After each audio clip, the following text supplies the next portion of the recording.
بن خطاب رضی اللہ تعالیٰ عنہ سے مروی ہے کہ حضور نبی اکرم صلی اللہ علیہ وآلہ وسلم نے فرمایا، اعمال کا دار و مدار نیت پر ہے اور ہر شخص کے لیے وہی ہے جس کی اس نے نیت کی۔ پس جس نے اللہ تعالیٰ اور اس کے رسول صلی اللہ علیہ وآلہ وسلم کی طرف ہجرت کی، اس کی ہجرت اللہ تعالیٰ اور اس کے رسول صلی اللہ علیہ وآلہ وسلم کے لیے ہی شمار ہوگی،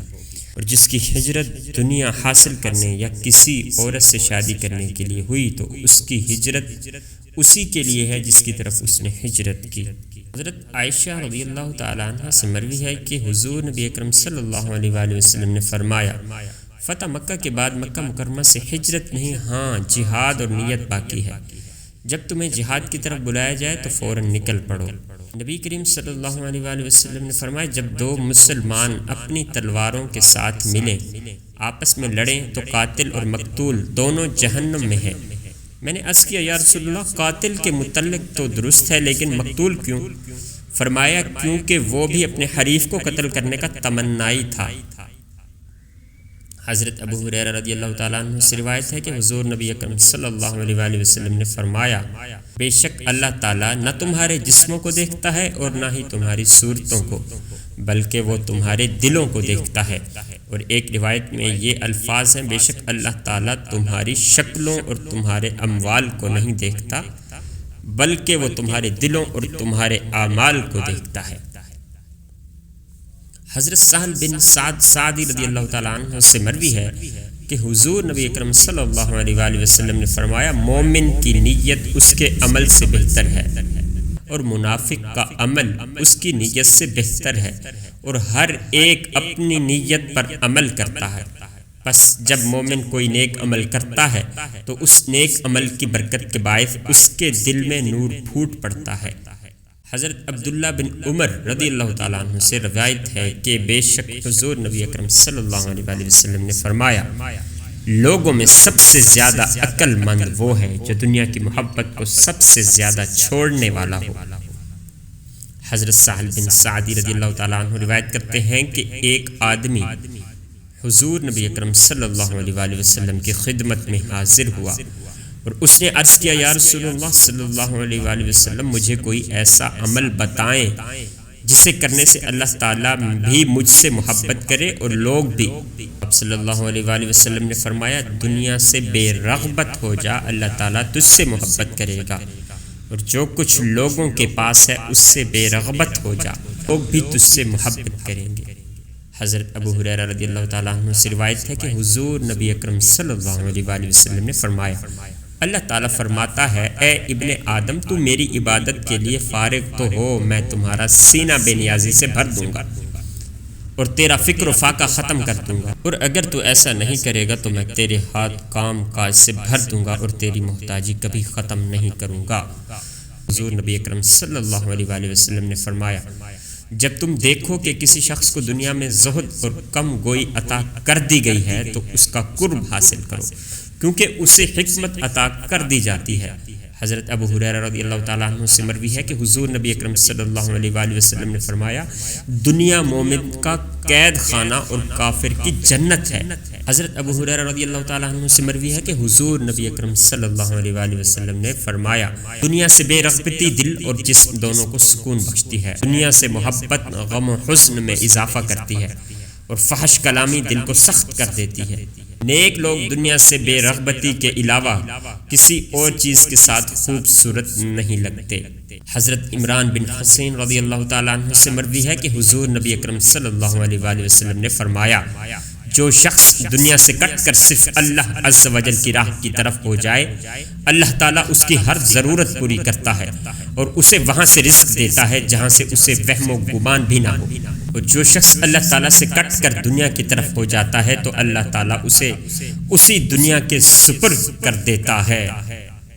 حضرت عمر بن خطاب رضی اللہ تعالیٰ عنہ سے مروی ہے کہ حضور نبی اکرم صلی اللہ علیہ وآلہ وسلم نے فرمایا، اگر تم اللہ تعالیٰ پر اس طرح بھروسہ کرتے جیسا بھروسہ کرنے کا حق ہے تو تمہیں اس طرح رزق دیا جاتا جس طرح پرندوں کو رزق دیا جاتا ہے، وہ صبح کو بھوکے نکلتے ہیں اور شام کو پیٹ بھر کر واپس آتے ہیں۔ حضرت عبداللہ رضی اللہ تعالیٰ عنہ سے مروی ہے کہ حضور نبی اکرم صلی اللہ علیہ وآلہ وسلم نے فرمایا سچ ہمیشہ نیکی کی راہ دکھاتا ہے اور نیکی جنت کی راہ دکھاتی ہے۔ آدمی سچ بولتا رہتا ہے یہاں تک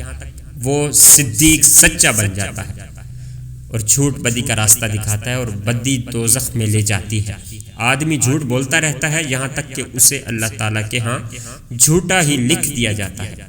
حضرت سہل بن حنیف رضی اللہ تعالیٰ عنہ سے مروی ہے کہ حضور نبی اکرم صلی اللہ علیہ وآلہ وسلم نے فرمایا جس نے اللہ تعالیٰ سے صدق کے دل کے ساتھ شہادت کی موت طلب کی تو اللہ تعالیٰ اسے شہداء کا مقام عطا فرمائے گا، خواہ اسے بستر پر ہی موت کیوں نہ آئی ہو۔ حضرت ابو محمد حسن بن علی رضی اللہ تعالی عنہم بیان کرتے ہیں کہ مجھے حضور نبی اکرم صلی اللہ علیہ وآلہ وسلم کا یہ ارشاد آج بھی یاد ہے۔ آپ صلی اللہ علیہ وآلہ وسلم نے فرمایا شک و شبہ والی چیز چھوڑ کر ہمیشہ شک و شبہ سے پاک چیز کو اختیار کرو، بے شک سچ سکون اور جھوٹ شک و شبہ ہے۔ حضرت عبداللہ بن عمر رضی اللہ تعالی عنہما روایت کرتے ہیں کہ ایک آدمی حضور نبی اکرم صلی اللہ علیہ وآلہ وسلم کی خدمت اقدس میں حاضر ہوا اور اس نے عرض کیا یا رسول اللہ جنت میں لے جانے والا عمل کون سا ہے؟ آپ صلی اللہ علیہ وآلہ وسلم نے فرمایا سچ بولنا، جب آدمی سچ بولتا ہے تو وہ نیکی کرتا ہے، اور جب وہ نیکی کرتا ہے تو گناہ سے محفوظ ہو جاتا ہے، اور جب وہ گناہ سے محفوظ ہو جاتا ہے تو جنت میں داخل ہو جاتا ہے۔ اس نے عرض کیا یا رسول اللہ صلی اللہ علیہ وآلہ وسلم دوزخ میں لے جانے والا عمل کون سا ہے؟ آپ صلی اللہ علیہ وآلہ وسلم نے فرمایا جھوٹ، جب آدمی جھوٹ بولتا ہے تو وہ برائی کرتا ہے، اور جب برائی کرتا ہے تو وہ کفر کرتا ہے، اور جب کفر کرتا ہے تو دوزخ میں داخل ہو جاتا ہے۔ حضرت معاذ بن جبل رضی اللہ تعالی عنہ کو جب یمن کی طرف بھیجا گیا تو انہوں نے بارگاہ رسالت مآب صلی اللہ علیہ وآلہ وسلم میں عرض کیا یا رسول اللہ صلی اللہ علیہ وآلہ وسلم مجھے خصوصی نصیحت فرمائیں۔ آپ صلی اللہ علیہ وآلہ وسلم نے فرمایا دین میں اخلاص پیدا کرو، تمہیں تھوڑا عمل بھی کافی ہوگا۔ حضرت ابو درداء رضی اللہ تعالیٰ عنہ سے روایت ہے کہ حضور نبی اکرم صلی اللہ علیہ وآلہ وسلم نے فرمایا دنیا ملعون ہے اور جو کچھ اس میں ہے وہ بھی ملعون ہے سوائے اس نیک عمل کے جس کے ذریعے اللہ تعالیٰ کی رضا طلب کی جائے۔ حضرت انس بن مالک رضی اللہ تعالیٰ عنہ سے روایت ہے کہ حضور نبی اکرم صلی اللہ علیہ وآلہ وسلم نے فرمایا جو شخص اللہ وحدہ لا شریک کے لیے کامل اخلاص پر اور بلا شرک اس کی عبادت پر اور نماز قائم کرنے پر زکوٰۃ دینے پر ہمیشہ عمل پیرا ہو کر دنیا سے رخصت ہوگا اس کی موت اس حال میں ہوگی کہ اللہ تعالیٰ اس سے راضی ہو جائے گا۔ حضرت ابو ہریرہ رضی اللہ تعالیٰ عنہ سے روایت ہے کہ حضور نبی اکرم صلی اللہ علیہ وآلہ وسلم نے فرمایا اللہ تعالیٰ قیامت کے دن فرمائے گا میری عظمت کی خاطر ایک دوسرے سے محبت کرنے والے آج کہاں ہیں، میں انہیں اپنے سائے میں جگہ دوں کیونکہ آج میرے سائے کے علاوہ کوئی اور سایہ نہیں ہے۔ حضرت ابو ہریرہ رضی اللہ تعالیٰ عنہ روایت کرتے ہیں کہ حضور نبی اکرم صلی اللہ علیہ وآلہ وسلم نے فرمایا ایک شخص اپنے بھائی سے ملنے کے لیے ایک دوسری بستی میں گیا، اللہ تعالیٰ نے اس کے راستے میں ایک فرشتے کو بھیج دیا۔ جب اس شخص کا اس فرشتے کے پاس سے گزر ہوا تو فرشتے نے پوچھا کہاں جانے کا ارادہ ہے؟ اس شخص نے کہا اس بستی میں میرا ایک دینی بھائی ہے، اس سے ملنے کا ارادہ ہے۔ فرشتہ نے پوچھا کیا تمہارا اس پر کوئی احسان ہے جس کی تکمیل مقصود ہے؟ اس نے کہا اس کے سوا اور کوئی بات نہیں کہ مجھے اس سے صرف اللہ تعالیٰ کے لیے محبت ہے۔ تب اس فرشتے نے کہا کہ میں تمہارے پاس اللہ تعالیٰ کا یہ پیغام لایا ہوں کہ جس طرح تم اس شخص سے محض اللہ تعالیٰ کے لیے محبت کرتے ہو اللہ تعالیٰ بھی تم سے محبت کرتا ہے۔ یا اللہ آپ میری امید نہیں میرا یقین ہے، یا اللہ میرے دل کو منافقت سے، میرے عمل کو دکھاوے سے، میری زبان کو جھوٹ سے اور میری آنکھوں کو خیانت سے پاک کر دے۔ ہم آزمائشوں کے قابل نہیں ہیں، ہمیں بس اپنی رحمتوں سے نواز دے۔ یا اللہ ہم سب مسلمانوں کی نیک دعاؤں کو قبول فرما۔